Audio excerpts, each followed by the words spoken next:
Hey guys, welcome to another TFL Top 10 list. And Nathan, what are we doing today? We're doing a very special one, something very unique. It's the top 10 too old but too successful. Yes, that's right. These are vehicles that are ancient in car terms. When you think about it, most cars are refreshed at least every 2 years, and then they redesign every 4 years. These cars and trucks go way back, but they keep making them because they're just too darn successful. The bottom line is that the longer you build a vehicle, the cheaper it becomes, the more money you make. Yeah, because they build stampings. Yep. Basically, like that car behind us, the beautiful Mercedes, and that's not one of them, by the way. This No. is brand new. But when they make, let's say, a fender, they build a stamping, which costs money. But then the more fenders you stamp out with that stamping, the cheaper it gets. That's right. So here's our top 10 list.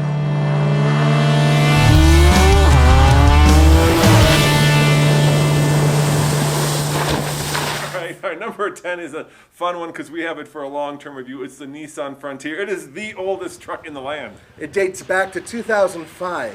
Oh my gosh, 2005. That's really old. Now, what we're referring to in this case is that there have been some changes to the vehicle, obviously, some external changes and whatnot. Slight refreshes. Slight refreshes, but for the most part, it's basically the same vehicle. And the crazy part about it is the rest of the world gets the new version, and we keep getting the old one. It's stamped out in Mississippi, and they keep making them. And, you know, the cost of actually engineering it, the cost of building the stampings, the cost of putting the factory together, all that has been paid for, I would think, like 10 years ago.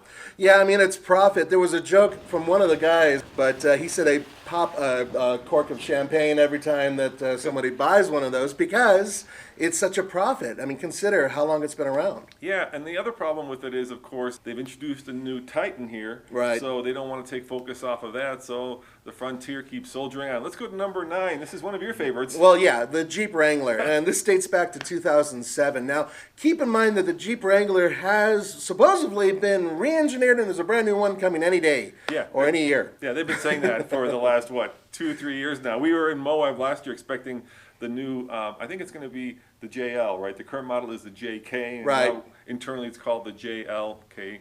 You know, L follows K. So, yeah, we're still waiting. It keeps getting pushed back. I had a conversation with Mike Manley, the CEO of Jeep, recently, and I said, when are you unveiling it? Sergio, the head of FCA, said in LA this year, which is long time away considering this is supposed to be a 2018 model. Yeah, I hear it's a 2019 model, and it's quite easily could become a 2020 model. Yeah, it just keeps going. All right, let's keep going. This is one that we spent a lot of time.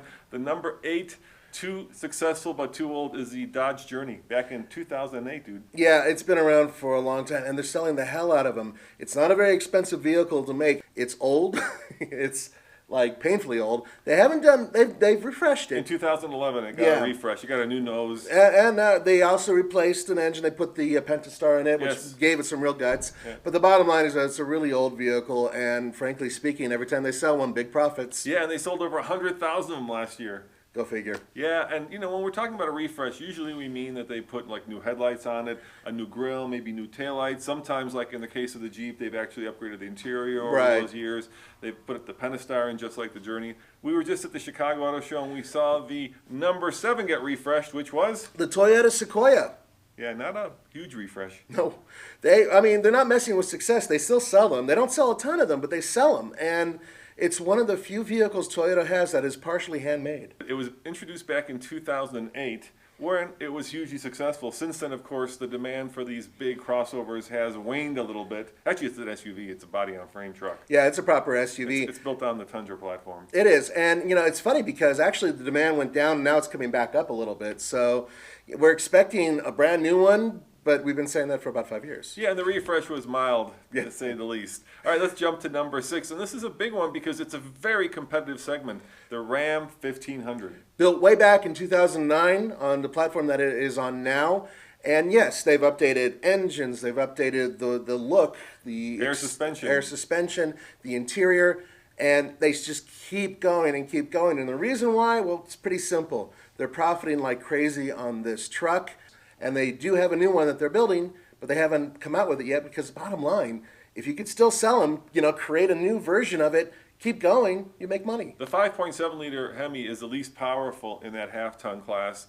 Of course, the Ford has the EcoBoost, which is, gosh, they keep not only redesigning it, but seriously updating it like every year. Same thing with the Silverado. It's got Yeah. the 6.2. These are all over 400 horsepower. The 5.7, it's starting to lack a little bit. It's the oldest half-ton in its class. Yeah, by far. And we're expecting something new. We've seen them testing. Yep. But once again, with FCA, things seem to be getting pushed back a little bit. So let's go from one of the largest FCA products to one of the smallest. What's number 5? It's the Fiat 500, the cute little Fiat 500. Yeah, it was built back, or at least this current generation was built back in 2007. Yeah. And that makes it 10 years old now. That's pretty old. And considering all the other types of Fiats that are out here in North America, this one still soldiers on and sells well. Roman and I have driven almost every version that they have, and they're good little cars. Yeah, they keep making like special edition. There was a Yeah. Gucci for a while. There's a little turbo. Then The there's vintage one they had, then yeah. there's the Abarth. I mean, they just keep kind of making special editions. But yeah, it's old, and it's got that issue where how do you redesign a retro car? Yeah, it's interesting to see what they're going to do next. I hear a rumor, mind you, that it will be slightly enlarged with the next generation, but once again, it's a rumor. Now, you've got a lot of experience with number 4, Nathan. It's the Mitsubishi Lancer, all the way back to 2007. Wow, yeah, the Lancer is... Mitsubishi's an interesting company. I like them because they're quirky, although things have changed recently. Bottom line, that car basically is the same damn thing, and they just found new ways to just keep selling it. The interior's been changed like once in the past like 10 years, and the exterior is basically the same. The wheels are the same. I mean, they just keep going with it, and unfortunately, they no longer have the Evo version of that car, which is a real bummer. Number 3, we're back to FCA. Yeah, we are, and that's the Jeep Patriot. Now, we know it's going away real soon. In fact, Roman recently drove its replacement, which is the upcoming Compass, which gets rid of the old Compass and the Patriot, but they're still selling the hell out of the Patriots. Yeah, because you can go to the dealership and it'll be priced at under $20,000, and then there'll be a $4,500 rebate on the thing, and it's like the cheapest all-wheel drive or four-wheel drive vehicle you could probably buy after you kind of bang the salesman on the head a You little can bit. really haggle for the Yeah. vehicle. You can trade in some farm animals and probably get it.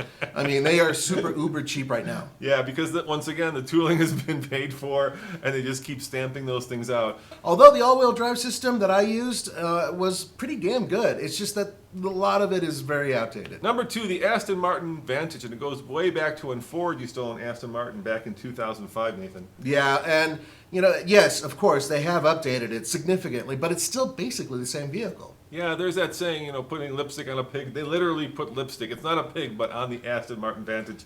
There's different versions of that car. The good news about that car is it's damn sexy. Oh, it's good looking. Yeah, it's a beautiful car, and that design has stood the test of time. But it's old, and now they're coming out with the DB11, which of course isn't a competitor to that because it's a 4-seater. But nevertheless, Aston Martin is finally coming into its own in terms of building modern cars. Nathan, we're down to the oldest car and the number 1 car on our list, and we're going to make you guess. So give them some hints. It was built back in 1979 originally. They're building a car from 79? Yep. And it was a military vehicle. And they put a 12-cylinder into it for a car originally designed to house like 70 horsepower diesel. Have you guessed it? Give them the name. It's the Mercedes-Benz G Wagon. Yeah. And guess how much that 12-cylinder cost, Nathan? 100 grand. Nope, $225,000, and they sell every single one they can make. That's ridiculous. But then again, they sell them to people who live in Beverly Hills, Encino, and Hollywood. Big surprise there, because that's exactly where you want an ultimate off-road vehicle. Yeah, with 3 locking differentials. Whatever. Okay. And we hear there's a new one coming, but we don't know. Probably another 10 years for that. Yeah, as soon as we can get our hands on one, I've been begging Mercedes forever to test it. But they're very scarce, they're very expensive. There is a cheaper 8-cylinder version, which is actually better. But nevertheless, that car is just way too successful to be taken off the market. Didn't you take one off-road? I did, yeah, and they weren't happy about it. But how can 3 locking do? So you gotta go You off-road. gotta get it off-road a little bit, yeah. All right, let's get to our bonus. And this one's an interesting one. I bet you guys didn't think of this. Any guesses out there? Yeah, it's the Nissan Z, which was originally designed, the latest version of it, in 2009. Yep. And it's one of those vehicles that unfortunately kind of fell by the wayside because Nissan brought to North America the GTR. Yeah, I'm a huge Z guy. I've owned a number of Zs. I love the Z.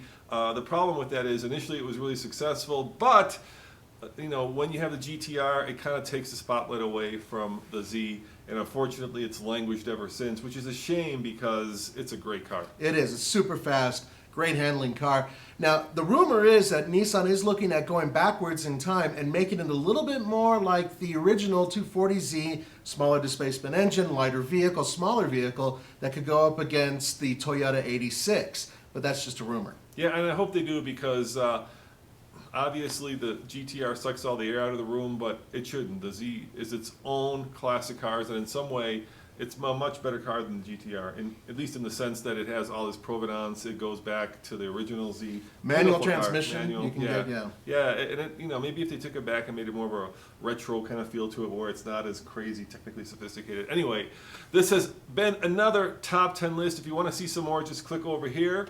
As always, this is Roman And Nathan. saying thanks for watching, and check out tflcar.com for more news, views. And real world reviews. Yeah. Hey, maybe we should do a list about our top favorite cars that we've driven ever. We've done that. We have. Yeah. Oh. Yeah. Well, It's coming up soon. We haven't published it yet. Yeah. See you guys next time. Bye. Bye.